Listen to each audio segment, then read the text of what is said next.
Okay, so hi everyone, and welcome to the season 3 of Beyond Conversations. I'm your host Sohan Joshi, and this is my first episode in season 3. And with me, I have Avdhoot. Can you please introduce yourself to the audience of the podcast show?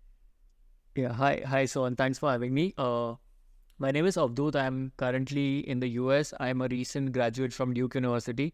I did my master's in engineering management. I graduated in December, and currently I'm working as a product analyst in a fintech startup. Mhm. I think that's a sweet introduction from my professional side. Apart from that, I'm also a content creator. I make videos on the internet about books, productivity. I'm a big time nerd. I'm a geek. I love reading books, and I'm on a main mission to basically make people fall in love with the habit of reading. So basically, making the notion that nerdy is the new sexy kind of a thing. I'm promoting that on my channel. So yeah, that's my introduction. That's amazing. So I would love to break the episode into 4 to 5 different parts, touching different aspects of your professional life. So engineering management at Duke, then your side projects, internships at BNIT. So he was a student at BNIT, and Yeah. then your YouTube content creation stuff. Along with that, Mm-hmm. the techno management space that you are operating in, and some general time management, productivity kind of things. So Sounds great, Sohan. yep, Sounds great. yep. So I would love to begin with the first part of the episode, which is Masters in Engineering Management. So I would love to gain more insight about your experience as a student at Duke and specifically pursuing engineering management. So the first question Mm-hmm. naturally comes in is like, why engineering management?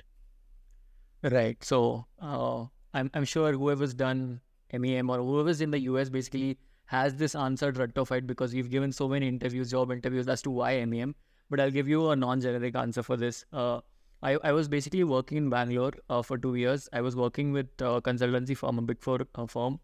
There, I was a business analyst there, and I was looking into the tech aspect of things. We were discussing the capability maturity. We were discussing the solution architecture and stuff like that. But as I was growing, as I was learning more about teams and how things are done, I found out that there's a nuanced approach to how you manage people in teams and how you get things done as a team, which really motivated me to find out about this particular thing, that how can we get things done by using delegating tasks, which is where engineering management comes in. I think it's basically trying to have a broader perspective for your solution. So trying to understand why the customer would want it, who is the customer, and what kind of customer is he or she is. So that kind of inspired me to apply to this particular program, which is like a sweet spot between engineering management. Just like it sounds, it's also known as an engineer's MBA. Yeah, It's like an early gateway if you want to get into management side of things. So that was my motivation, and yeah, I applied to a bunch of colleges. Really a bunch of colleges. I really had a limited list, and I got into Duke, which was actually my first choice, and it was a great program at Duke. The thing that was great about Duke was there were lots of tracks here to be explored. Like you don't yeah, come with a set target of doing some track. You can get into consulting, you can get into product management, which is like the most popular yeah. aspect of MEM. Then you can get into product development, you can get into lots of different things. You can get into customer strategy, you can get Mhm. into competitive strategies, customer success, those kind of things. So yeah, that's what my motivation was, to basically work in teams and get things done as a team. That's amazing. So, like someone who is aspiring to get into a techno management space, like you mentioned, there are a lot of courses out there, right? So it's MS in Business Analytics, Masters in Right. Engineering Management is one, Masters in Management, Mm. that's MIM, which is a concept in Europe, that's one. And then again, a bunch of other, like there is also MS in Analytics, like specifics that Columbia offers. So, did you compare these courses and then decided to apply to MEM, or like how did you come to the decision, like this is what I want to do? Yeah, that was a great question which you asked, because I was in a dilemma as to choosing which kind of domain I really want to go into. I was very clear that I want more of a management side. I want more of Yeah. a managerial role than a technical role. And MEM is that, like, it actually gives you a flexibility of making it more technical, but MIS and the other business analytics and stuff like that are more Mhm. tech heavy.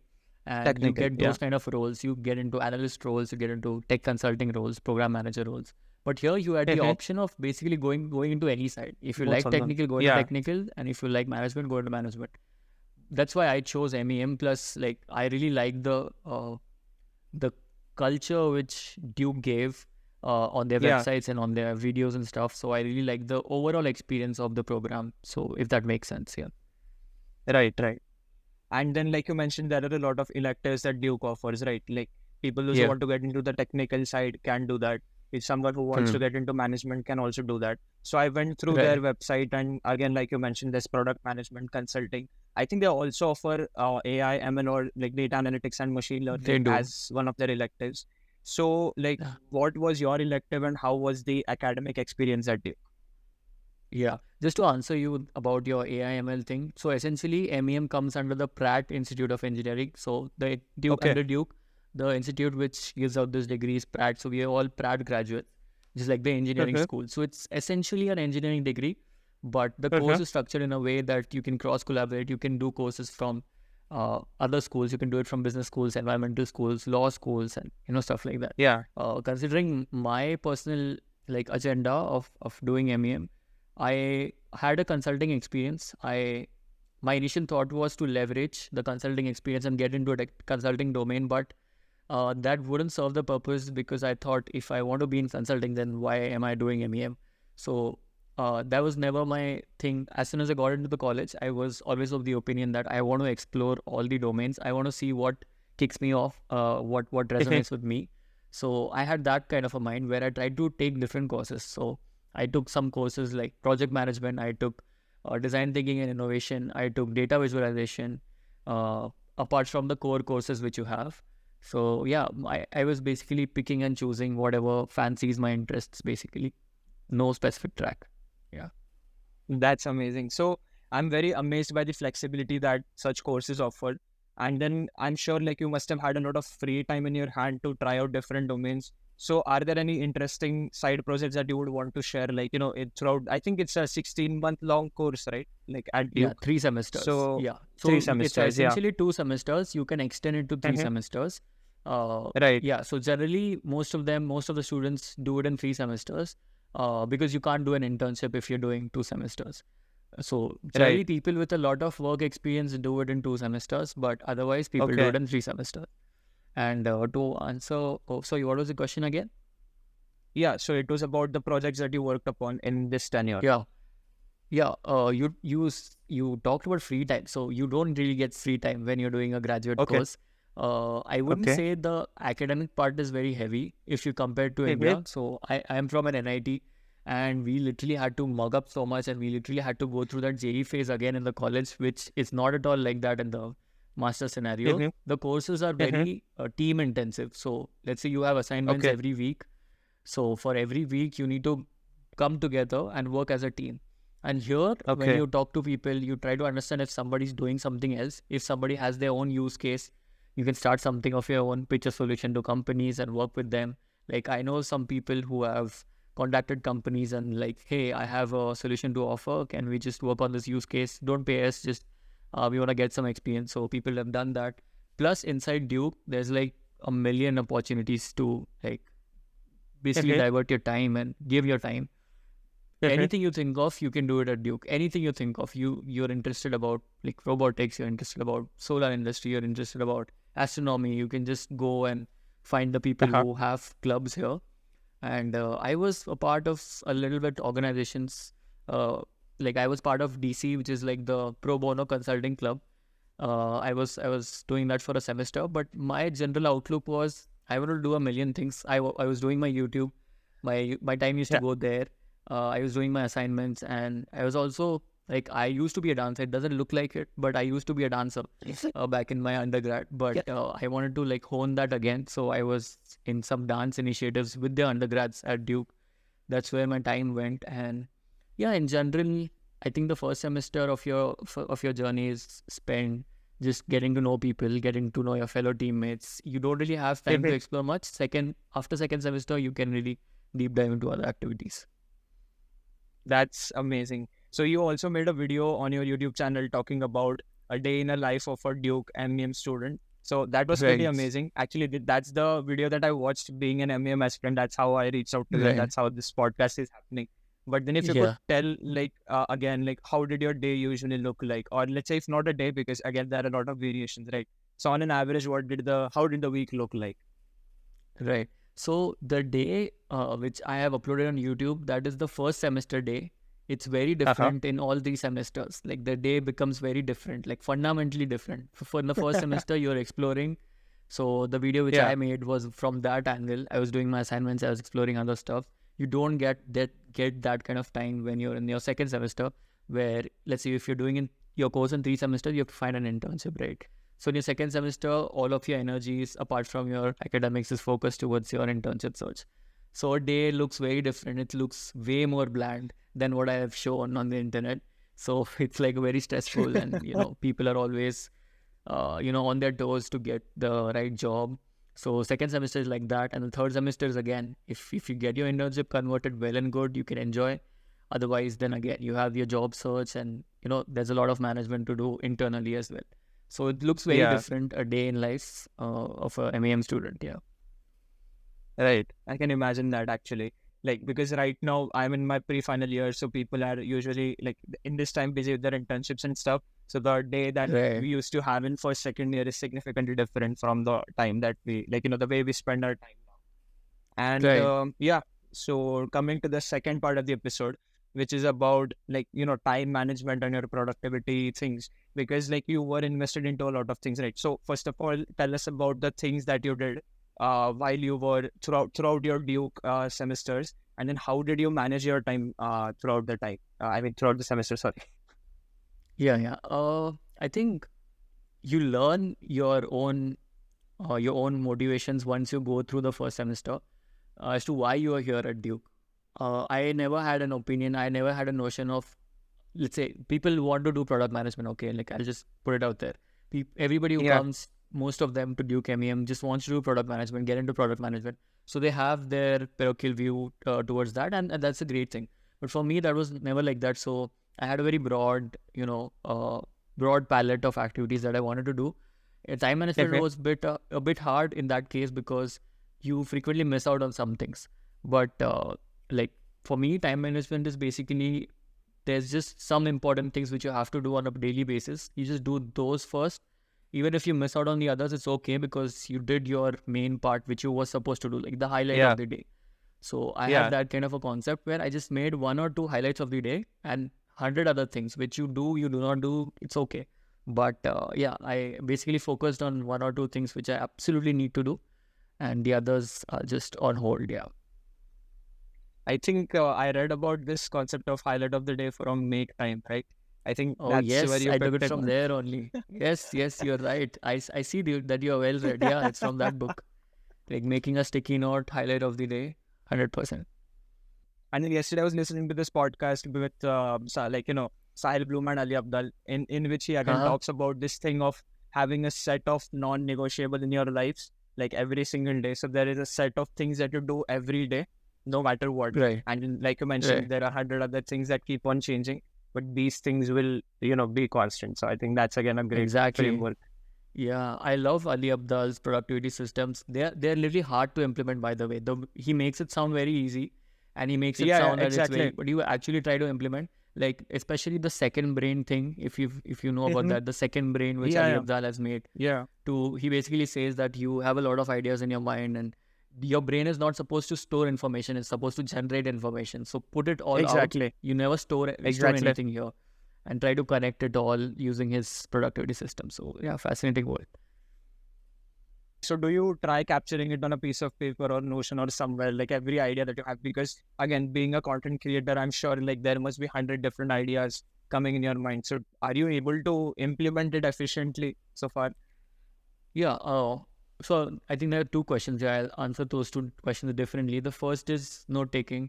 Notion is my bread and butter. Like I have made my own system which speaks with me. I have all the folders and everything where I want to capture whatever. And Notion is like whatever need to capture everything on Notion. Especially my entire Yeah. YouTube ecosystem is on Notion. I just don't store anything in my brain. And yeah, like sticky notes, I always have around me, like pencil and a sticky note. It's always around me. And Yep. that's the first part. And the second part was, sorry, what was the question again? Like how do you How manage to like efficiently? how Yeah. efficiently? So there's no efficiency per se. I don't track exactly. I just, for me, implementation is more difficult than ideation. If I talk specifically about YouTube, I have a ton of ideas ready. Let's say I have 10 to 15 ideas ready right now. It's just the Mhm. implementation which is the biggest problem for me. Like, setting everything up, trying to make a script, Yeah. and it needs to land the same way. So I don't think ideation is a problem for my personality. It's more on the Mhm. implementation side. Yeah. Right. So you talked about a system through which you create content, and it's also there on Notion as well. So can you give us a sneak peek into the system that you follow while creating videos? Because growing an audience to 65,000 subscribers so far, and then consistently creating content is not something that everyone can do. And again, I believe in the initial days, it must have been difficult, to just keep putting out consistently. And then like you mentioned, sometimes you are everyone does that, I have to set up things and then do Yeah. the shoot and stuff, write the script. So Yeah. how do you Yeah. manage through this entire process? Sure. That's a nice question. So there's a little bit of a difference when it comes to content creation for me personally, because I started content creation because I was bored. I was really bored in the COVID times and I wanted to vent my extra energy out somewhere. So I just picked up a camera, recorded myself, and talked about something which I absolutely love, which is reading. I love reading books, and I just picked up a camera and I thought, okay, let's just share what my reads were. And I just love the process so much because even if you go see my first video, it was like very badly edited. I didn't even know that 16 by 4 is the full 16 by 9 is the full screen aspect. I still have a square video. That's how bad I was.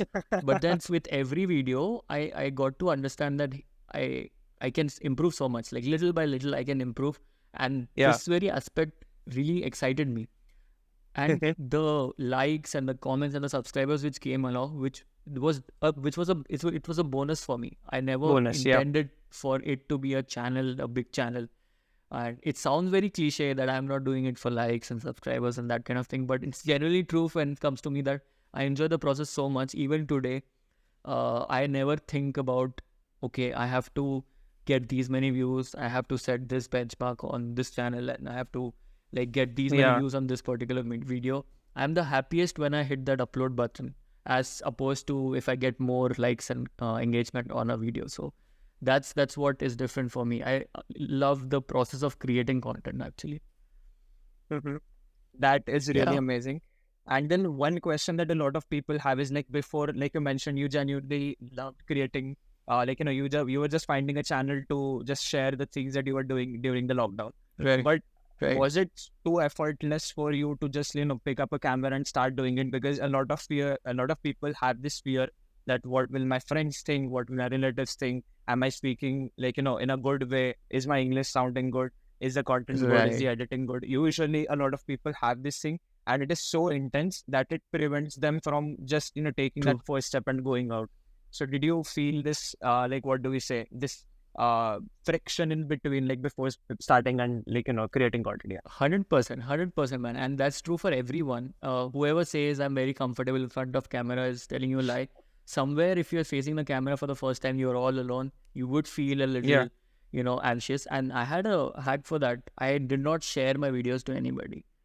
I literally did not. Like, apart from some of my close friends and my family, people didn't know I was making videos on the internet. Like that really helped me actually, because I got to know this later when I talked to some other YouTubers, and there were some big YouTubers which told me some tips and tricks about this. Like they always told me that it really matters. The watch time of your video really matters, right? If so, when your channel is growing, you've just started making videos. Uh, Yeah. it YouTube, the algorithm really tracks how long are people watching your videos. And let's say you start a new channel, you share your videos to your friends and families. 90% of them will just open and see something, like they like it, and Starting. then Yeah. they'll just close it. They won't watch the Exactly. entire video. So in fact, it is harming your channel when you're sharing it with your friends Yeah. and families, because your friends never Exactly. watch your entire videos. They don't, because they're not interested. Let's say I'm making videos about books. My friends are not interested in books, so Not why would they interested. watch it? Yeah. Hmm. So that way, I think that actually helped. So my videos were only going to those people who were really interested about books. That's how I think somewhere it picked up. So I was not sharing it with anybody. Basically, that's how what my hack was. But then again, once you start getting comfortable, then after a point you realize everybody's busy in their own world and nobody really cares what you want to talk. So it just goes away. Yeah. And then talking about, like, I think it's 2.5 years or 3 years since you have started creating content on YouTube, right? So can you share 3 years? Okay.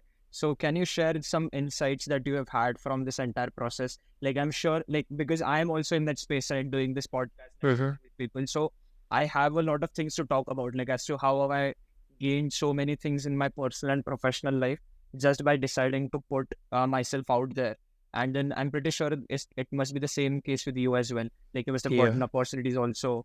Networking also happens quite a lot. And then a bunch of things also happen which you didn't expect at all, right? So if you could share the insights that you have had through this 3-year-long journey so far. Yeah, I can share my insights from YouTube specifically. So when you use the word content creator, I think that has a 360 annotation to it, where you actually create content, build your personal brand on the internet, and you are platform agnostic. Like, you are on Insta, LinkedIn, everywhere. But for me, my primary channel of engagement is YouTube. Like, my Instagram is not that, it's not focused on books. It's just, I don't know what I'm doing with my Instagram, basically. So on YouTube, I can tell you, YouTube, the algorithm really, really favors consistency. Like, if you're consistent, if you're putting out content, YouTube gives you a chance for your channel to get boosted. Like, for every creator, once you start consistently making content, the algorithm gives you 1 or 2 chances in your entire lifespan where it promotes your videos to a lot of people. Like, your impressions are way higher in certain time zones. Now, this is algorithm specific. You don't know when it's going to happen. In that scene, so what happens is basically YouTube sends your videos to a lot of people. So let's say a person is scrolling on their YouTube feed and they see your video. So for that person to click your video, you need to have an attractive thumbnail, or you need to have some attractive thing which will make your video click in spite of all the other videos. So let's say a person who likes books, and when he's scrolling through the internet, the algorithm quietly, let's say you started a books channel, the algorithm quietly will show one of your videos to this person. And if that person specifically goes and clicks, that means that is a success metric for you. And then this is replicated with a lot of people. So if people are clicking on your videos, the algorithm understands that yes, your videos might be useful. So it starts recommending more and more people. And then it's a snowball effect after that. So the main thing here to understand is that for any creator, not just me, not just books, any kind of thing, is how can people click on your video? That's it. Like, that's the first step.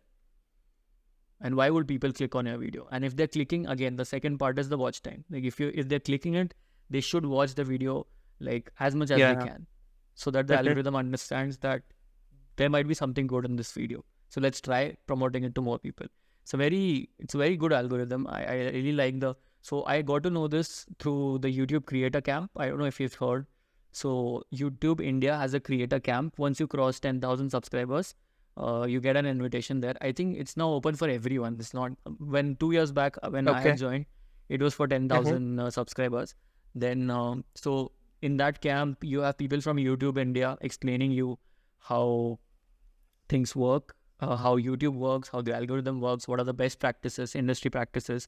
And there's a channel called Creator Insider, if I'm not wrong, by YouTube itself, which always talks about new algorithms by which your content can get pushed on the internet. So that's what I try to follow, just to know, like, I'm not following those things to customize my channel according to that, but it's always great that if your voice is being heard by more people.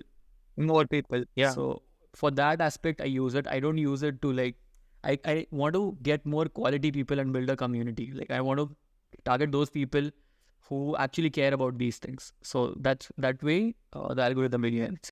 Right. So this is all about the aspect of, like, content creation, right? So then other insights about your personal development, like, I'm sure, like, you must have realized that you've become a better thinker, speaker over time, and, you know, someone who is able to articulate his thoughts in a better way as compared to the way you used to before YouTube. So what are these other 100%. small lessons that you have learned throughout your journey? Right. A lot of meta skills have come up. I was an introvert, sort of an introvert. I wouldn't call myself an introvert, but I was not very comfortable in speaking out everything which I want to say. Now it's very comfortable to talk to anybody. That's a big thing which I feel I have learned. Articulating your thoughts, that's exactly right. And I think reading more books. Now it's like a cause and effect for me. Earlier I was Yeah, reading books, exactly. but now I have a cause to read books, because every time I'm reading a book, I know that somewhere in my channel I have to talk about this book. So that Exactly. subconsciously comes along. So as a content Exactly. creator, and the great part is you are always thinking about content. You're Exactly. always thinking about Exactly. content. Like you don't feel bored. Like you feel bored, but then always you have these moments where you always thinking, okay, how can I make a content out of this? How can I tell this to people? How can I tell this? So, and the Feynman Yeah. technique basically is you learn Yeah. something more if you explain it to someone. That is what my aim Yeah. is. I'm helping myself more than I think educating my subscribers and YouTube viewers. So yeah, Right. that's the thing.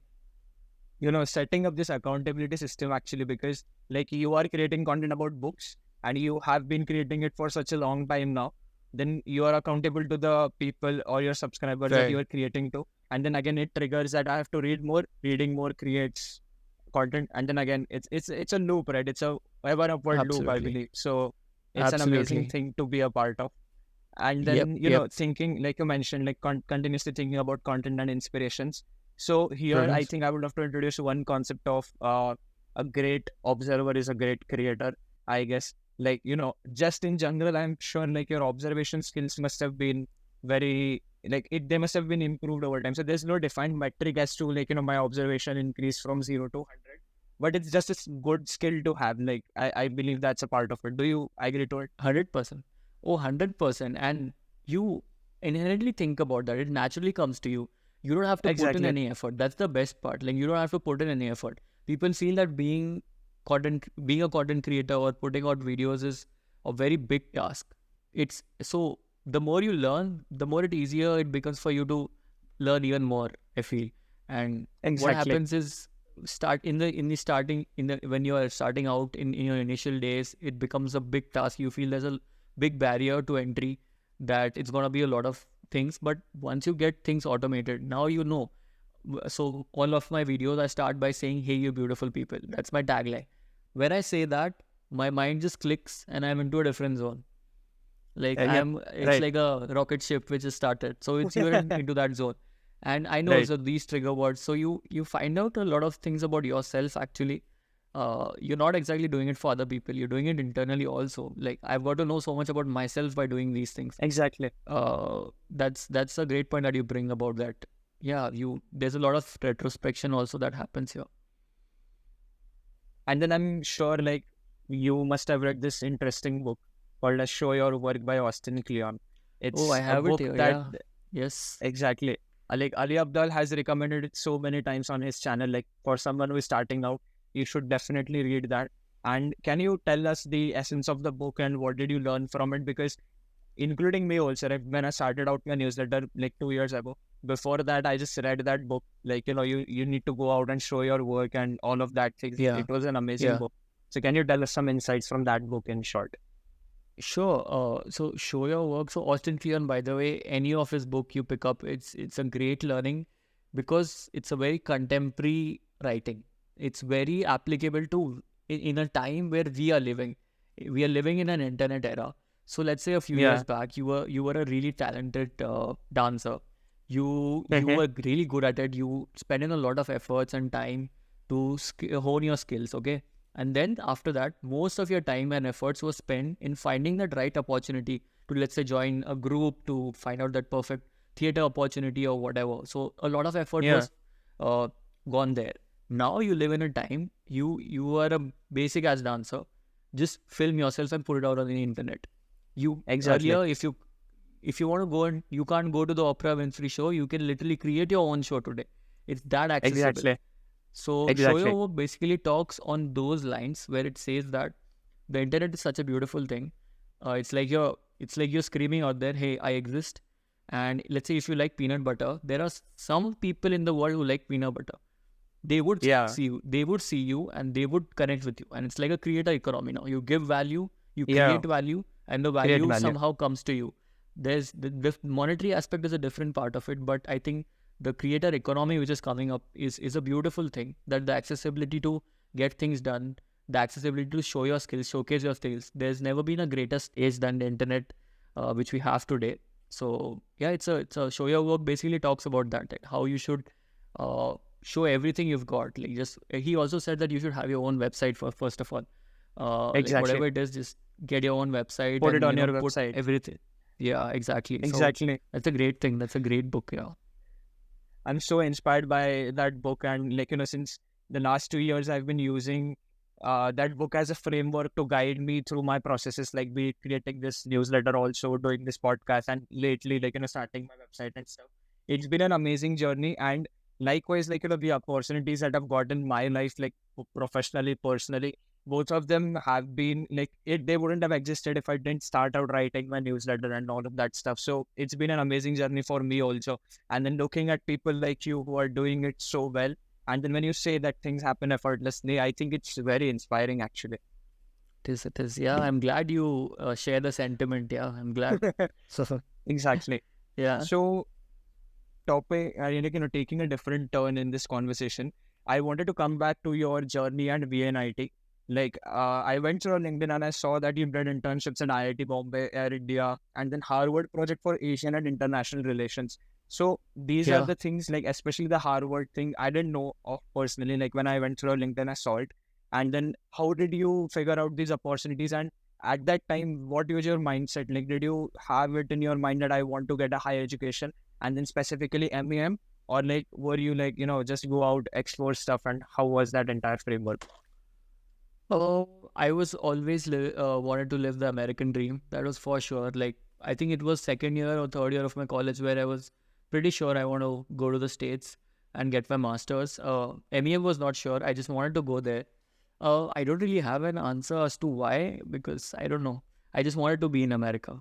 Like I just wanted to see the world and everything. I was not like I want to have the best possible education. Not from that standpoint. I wanted to meet the best possible people and learn from Exactly. them and see how Uh-huh. best things are done. So in college, yeah, the other things which you said, you get to know these things when you talk to people. I think, and thankfully, I was surrounded by some kind of people who inspired me, who were doing these things. I got to know about HPAR and HUI. So HPAR is basically a conference which Harvard hosts, and there's an India conference as well as a Asia conference as well as a US conference. So Okay. it's basically a networking event. You go if you have some idea, you can also present that. But Uh-huh. basically, it's like a conference where you go and you listen to some keynote panels and you meet people. Basically, you meet amazing people there. You meet people from different colleges. You meet extraordinary human beings. Basically, so getting that exposure early in life really Uh-huh. formulates your ambitions. I think where you want to be among the giants, right? Like you want to be the dumbest Yeah. person in the room and you want to stand on the shoulders of giants, like they popularly say. That was the motivation. But in college, I wouldn't say I was a very focused kid. I think I was very distracted because I was dancing a lot in my college. I wouldn't call it distraction because somewhere I think dancing also helped me craft my creative side. But I was just my college life was just dancing, man. Like I danced a lot. I was also part of my hip hop crew. In our final year, we represented India in the we represented our That's state in the amazing. India finals of Hip Hop International. We were judged by Kings United. I don't know if you know that group. Kings United were the ones who had their Okay. movie made on ABCD2. Those were people Okay. Okay. whose Uh-huh. movie was ABCD2. So yeah, we Uh-huh. had a camp there and we did pretty nice. We had a good performance there. So my college life was basically dancing, man. That's Yeah. amazing. And then, like you mentioned about standing on the shoulders of giants, that is literally the tweet that I made today, like yesterday night. I think it's a quote Oh wow. by Isaac Newton, right? Uh, Newton. You're right. You're yeah, right. if I'm able to see further than others, I think it's something like that. It's because I Yeah. stood on the shoulders of giants. That's Jan, really 100%. amazing. Exactly. Yeah, and that Exactly. philosophy is being entirely used by Tim Ferriss. Like his Mhm. books, Tools of Titan, Tribes of Mentors. He just likes to learn from his mentors, and the kind of mentors that guy has is just super legendary. So I also like Tim Ferriss's overall mentality. Mhm. He Yeah, learns from the since shoulders of last, giants. sorry. Yeah. Yeah. Continue. Since last week, I've been listening to Sahil Bloom a lot, like his podcast and his Okay. newsletters and stuff. And in that, he Right. mentioned this quote specifically when he was talking about Tim Cook. Like, I'm not sure if you know this, but Uh-huh. Tim Cook is Sahil Bloom's mentor. So it Okay. like just blew my mind. I've been Wow. consuming his content since like this entire week specifically, and it's been amazing. So yeah, Wow. I didn't know that. Tim Cook. Yeah, Tim Cook is from Duke, by the way. So yeah, yeah. yeah. I think he did like he's from the management school, right? Over MBA there, school, the Fuqua school. MBA Yeah. school. Uh-huh. Yep. Right. Yeah. And then talking about your time management in the college, right? Like when you were at VNIT, can you share some learnings that you've had from the like from pursuing these extracurriculars? Because like you mentioned, you were in the dance crew also, and then you did a bunch of other things like these internships, and then finding new Yeah. opportunities. So this is entirely building yourself outside of the academic part that the college offers you, right? Yeah. So Yeah. likewise, I'm also invested into a bunch of these side projects that I keep on doing since like first year. So what are your insights or what is your advice for the people those who are right now in their college, be it MS or like VNIT? Because I can see that you had a similar mindset, right? Just going out, Right. exploring different domains, Right. trying out different side projects.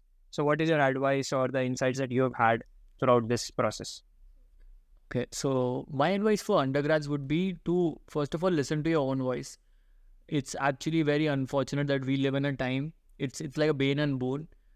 We discussed the boon, but the bane is that because there are so many options, you have a paradox of choices. You feel, what if I could take that choice? What if I could take that choice? So we have a lot of choices to take. So the early you start this mindset of trying out different things and knowing what you don't want to do, that really helps. That really helps. Yeah, So you try out a bunch of things. Even if you fail, it's okay because you have no responsibility early in your age. You exactly. fail at those, and then it really helps you to listen to your own voice. Like that's so important to uh listen to what really resonates with you, man. Like there are some things which really kick you off, and I feel everybody has some things which really kick them off. It can be anything. Like if there's a very Exactly. popular quote from a Fight Club where Tyler Durden, the character played by Brad Pitt, says that our Brad war Pitt, is yeah. basically a spiritual war now. It's like Spiritual a over. war Yeah, yeah. within ourselves. Yeah, it's like we have to understand what we want to do. That is Mhm. the more important thing. Once you, for undergrads, I think once you start understanding what you really want to do, things become very clear automatically. Like Yeah, I'm against the mindset of um planning everything when you're in an undergrad. This time I'll do this and then do this and then I'll do exactly. this and I'll do this. That is very, like, Exactly. COVID has shown us that anything can happen. You're planning Yeah, 5 yeah. years, everything, and something will come up and wash up everything. That doesn't work out. So yeah, my advice basically would be to try out different things, to listen to your own voice and what kicks you off. Yeah. There's a quote by Naval Ravikant actually, which I resonate very well with. And because I'm in my third year right now, so I can definitely tell first year people as well. I mean, you can validate me or like tell me if I'm wrong. But then this quote is like chasing your genuine intellectual curiosity is a better foundation for your career than what is minting money right now, is what Naval Ravikant said. And Right. then I think Agree. this is a great framework because I've been doing this since my first year as well. And then I see a lot of people, trying to bring a structure in their college life since like first year, because like these internships and placements and everything, I mean that's something that definitely people want to do, but then having that room in your calendar to have some free time to genuinely pursue what you love studying, I think is a great framework to go by, right? Oh, 100%. And whatever Naval Ravikant says, I follow it blindly because I just love Exactly. that guy. I never question it. Naval says that I'm a simple man. Naval says anything, I Not saying that accept I'll it. follow it. So I'll follow it. Yeah. So yeah, I Yeah, agree with what you said. Yeah. exactly. So again, talking about like moving ahead with your YouTube content creation, were you doing this like, okay, you mentioned that you started this during COVID, right? So was it during your college life, like when you were at VNIT, or were you working as an No, no, analyst no. at Deloitte? When I was working, not during my college. It came way late. I'm so sad about it. Why didn't I do this earlier? Yes. So I started it when I was working, basically, in Bangalore. I was working there. That's when I started. Yeah. Right. So the decision of pursuing MEM, like you thought about it when you were working as a business analyst at Deloitte, right? Or like No, during no. your When college? I was in my college, I was sure, and I in fact started my applications. I had a very good friend. He's my best friend, and we both had planned to do a master's together. He applied and everything, and he got into some colleges. I was also in the process of applying, but when our final year started, placement started, and this company came, Deloitte came, and I just randomly sat. I just wanted to like see how things are done, how the interview experience is. It was the first company which came. I just sat and I got placed. And when I got placed, I was like, all my seniors told me that do a job, like get a job, do it for 1 year, and then do Then your go. masters so that you'll have some experience and you get a job easily. So I was like, reluctantly, I really wanted to go right Yeah, after my college, but I did not do that. So 1 year I waited, but then COVID came, so I waited 2 years. two So that's years. how Yeah, my timeline was. Yeah, I was never intending to work for 2 years, but it just happened. Yeah. and talking about your role at Deloitte as a business analyst, right? I'm assuming is that the point where you entered the techno management space, or were you Yeah. interning as a like in the techno management space before, and like during your No. college?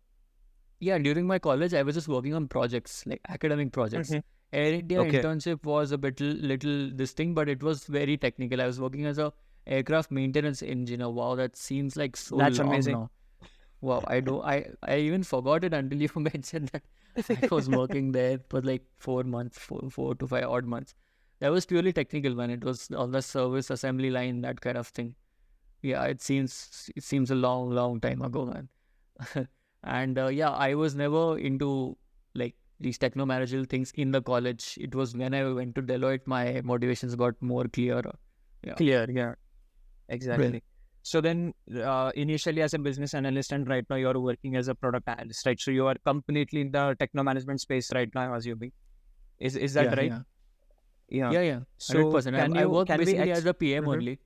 Yeah, as a Okay. PM only. I work as a PM. It's a fintech startup, so I get to wear multiple hats. That's how things are working. We're building a product. Yeah. Mhm. And then I would love to expand more on this product, like techno management space, and then eventually towards product management and what skills do we need to get into PM and stuff Yeah. like that. But can you share the insights that you've had being a business analyst with Deloitte? Like, what are the skill sets that you had? What are the skill sets that you gained after getting into the company? And then how did you like you mentioned, like that's the first company that came in your college and you sat and that thing worked out for you. So, is there any specific, like let's say people like me, those who want to specifically get into this company, how do they prepare for these interviews and stuff? Just expand on that, please. Well, I am much more versed with the interview process now because I've been through that a lot. I was not at all well versed when I was back in my undergrad. But the couple of things are just be very, very authentic about yourself. It's never that you sell yourself to them. There should be a fit. Exactly. Like the company wants something and you offer something and you both come together and work. That's how Exactly. any interview should be approached. I feel you should not sell yourselves anytime or sell yourself short or stuff like that, especially in undergrad, because I feel in an undergrad scenario, you are really malleable to any kind of a opportunity, and that really shapes your initial career. So it's very important to choose a career which genuinely interests you. If you really want to go into techno management space, it will stick with you for some time because it's your first experience. At Deloitte, Yeah. I really got to see how big things are. Like in the college, like basic, you do some projects, you get some RFPs, you understand stuff. But when you actually go into the market, you go into the management side of things, you know that it's a big world Yeah. out there. Lots of projects are going on, and how tech works, how data flows. It's a huge thing, and you learn a lot basically. In Exactly. multinationals, I've got to learn a lot at Deloitte. Actually, I met some amazing people there. In terms of growth, I'm not sure if it was the right place for me to start, because Deloitte is very pacey. In any consultant role is very pacey. Like you need some time to adjust. A consulting environment is very like hot shot, and if you thrive in those kind of environment, then great. It again boils down to how you are as a person. Again, so that was my experience. I think Deloitte, I learned a lot of things, but I still felt a little out of place. I was more suited, I think I am more suited towards product roles than consulting roles. In the product role, just to answer your second part, in product roles, you basically need to have a very broad view of things, and you need to be able to delegate a lot of things. You need to speak the Yeah. tech language. You need to, again, customer is the king. You know this, it's like a cliche word, but it's Exactly. very important. always keeping in mind what the customer wants, trying to understand the customer personas, then what kind of roadmap do you want to roll out, what kind of features that the customer would want. And again, UX is another very hot cake which is floating around in the market, like how the customer feels after using a product. So Feeds, entire yeah, user yeah. experience is another building aspect which you want to build in your product. So that I think that's a good space for me to work in. That's why I'm really working right now. But again, I don't know. I'm still very malleable when it comes to things. If some other things interest me, I would definitely move there. Yeah. So I have two follow-up questions to this. The first question is that the difference between consulting and product management, or any product role, like you mentioned, these are two different things. And the second question, which is like, we can address this later, but I want to get into the depths of product management as to like what does it exactly take to be a product manager, and then how do you operate and stuff. But then can you answer the first Okay. question first? Like, Yeah. So basically, consulting is you're like a doctor basically for tech companies. They come up with customers come up to you with a certain use case which you are really good at. You have infinite resources. You have done that work in the past. You're really good at it. They come to you with a certain problem. You give them the industry standard solution to that. You become their partner, and you do their work. That's a very broad thing. Consultancy is a huge umbrella. Where I worked was I was working in the product lifecycle management domain where PLM transformation, like let's say a product wants to migrate their PLM data from one product to another product. So we help them to migrate this data. So it was a transformation project, a digital transformation project. So for different projects, you learn different things. Let's say you work with a client which is in the tech domain, so you need to understand the tech industry. You work with a client who's in the aerospace domain, so you understand the aerospace domain. You have to pick skills on the go. You have to learn everything on the go. You don't know anything, find out in the organization who's the best person to reach out to, go to them, get the knowledge transfer, and work out, give out a solution. If this kind of an environment excites you, then consulting is the way to go. And product is basically eating bread and butter as your product. Like you need to know in and out of the product, what you're offering, and you need to know how to iterate. It's a very dynamic thing again, where you continuously iterate solutions. So product is developed in an agile methodology generally, where things are continuously updated. It's not like a set software development cycle. It just continuously keeps iterating, and you just basically ideate, you innovate, you change the requirements, you get things done, you tell the development team, you get approvals from the stakeholders, you get approval from the managers to roll out a feature, try out a new feature. There's lots of things, and nobody exactly understands how product. So every company has their own philosophy of what a product manager should do. So that's a very different thing. Every company has their own thing, and based on where their product lies in their life cycle, a PM does different things. Let's say you have a mature product and you have to improve the stickiness of the product. So you'll work differently. If you want to launch a product, you'll work differently. So it's again a very broad thing. Product management is a very broad umbrella. Yeah. Right. So based on the product management podcast that I've done with some amazing folks in the industry, actually, I've come down to 3 conclusions. So the first conclusion, like you mentioned, it depends heavily on the life cycle of the product. Like where are you exactly operating? Right. Second thing is, like, I've also learned it is different for different companies, like different types of companies, the role changes. And the third thing that I've learned is that, wait a second, I forgot about the third thing.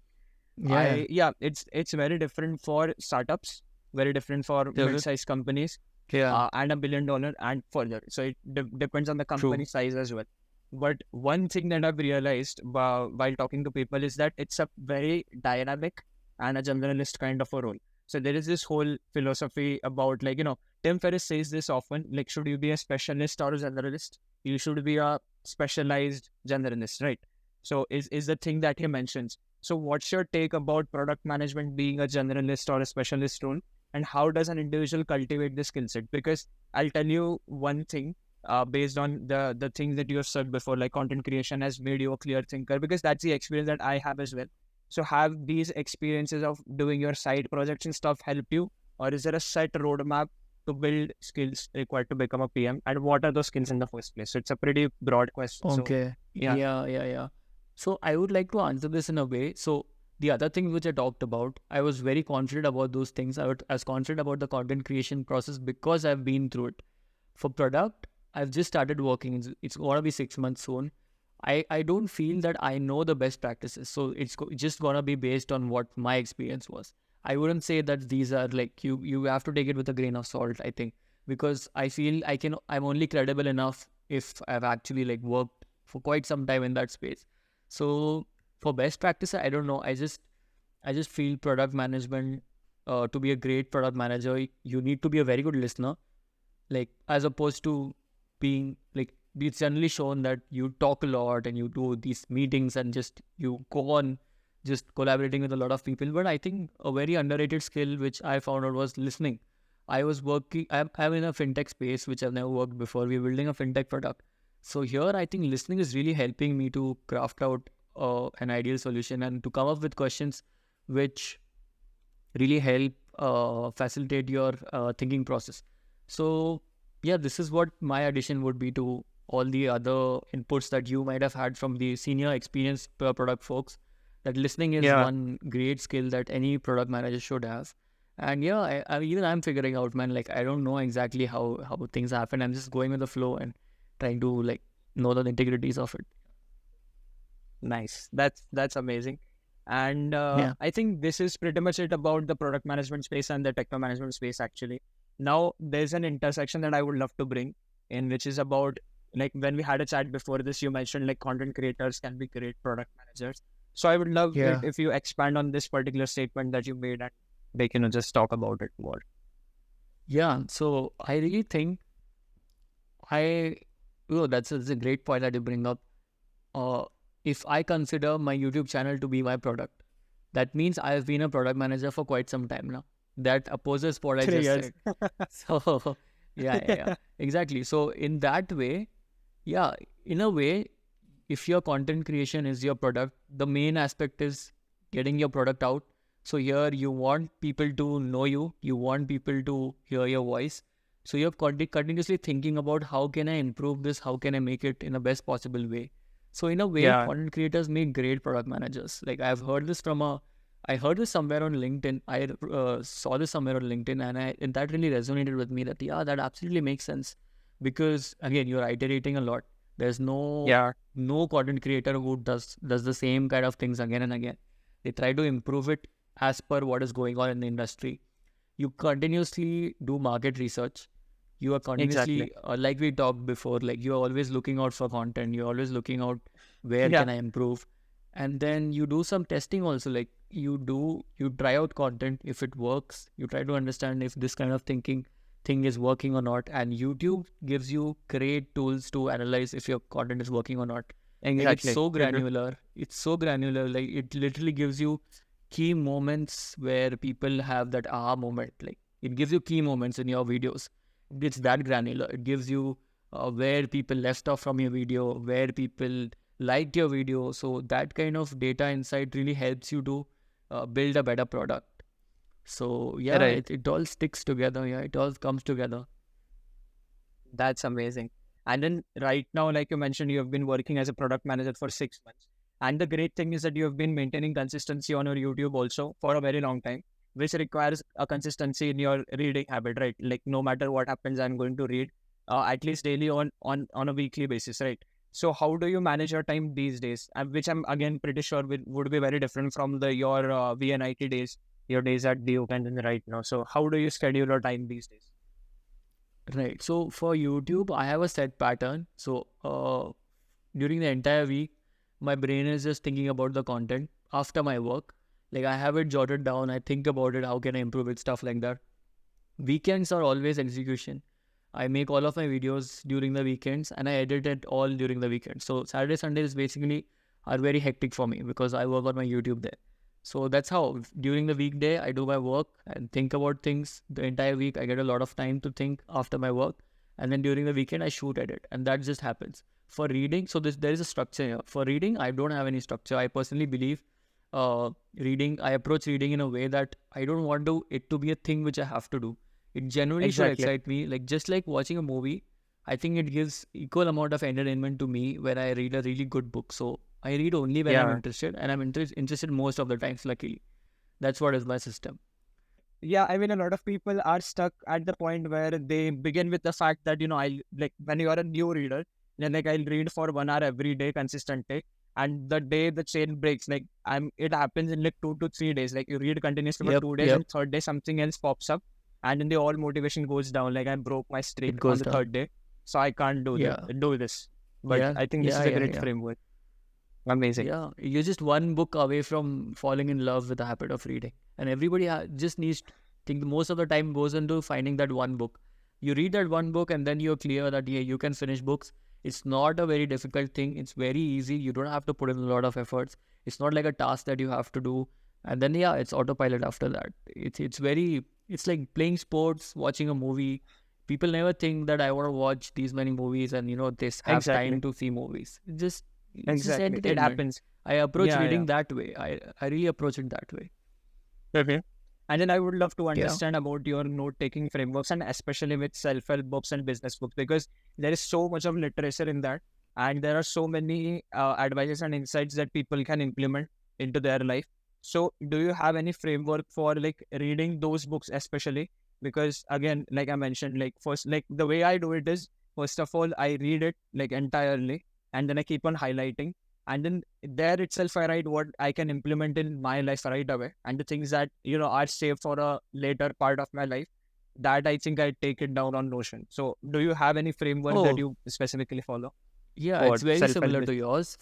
Very similar to yours. Non-fiction. First of all, I pick up non-fiction in a domain which I feel I can implement, or which I Implement, feel yeah. it really is actionable for me, or where I can try doing Great. it. Like Mhm. only I pick up Mhm. only those things. I wouldn't, let's say, right now I'm not looking to start my own business, so I won't pick up an entrepreneurship book. In Exactly. the future, I Mhm. want to, but right now I won't. Let's say right now I'm interested in strategy, so I'll pick up a strategy book. Right now, I really want to know about, let's say, I'm interested into space or some things. I'll pick up a biography. I'll pick up Peter Diamandis' biography or something like that. The domain which I'm interested in, I only pick up those books. So it works. So it maintains interest first of all, and the second thing is you don't need to. So I don't really believe that you have to note everything down. It's just that every book is not meant to be absorbed. Every book is not meant to be like remembered or implemented. Some books speak to you on a spiritual level, and you Yeah. don't need to take any notes. They just speak to you, and you're ingrained. For me, the book was Shoe Dog, like the story of Nike, Phil Nike. Knight's Yeah. book. It's a biography of Nike, how Nike was Yeah. created. As soon as I read that book, in a week, I started my YouTube channel.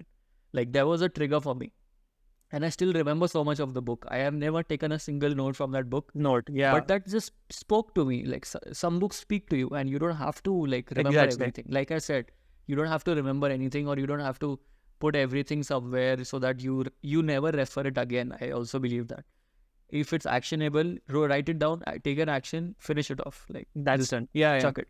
Exactly. Yeah. Mhm. So I approach it that way. But I really like what you said, that something you might need in the future. I also do that. I sometimes note that down. Like, I might need Exactly. this later.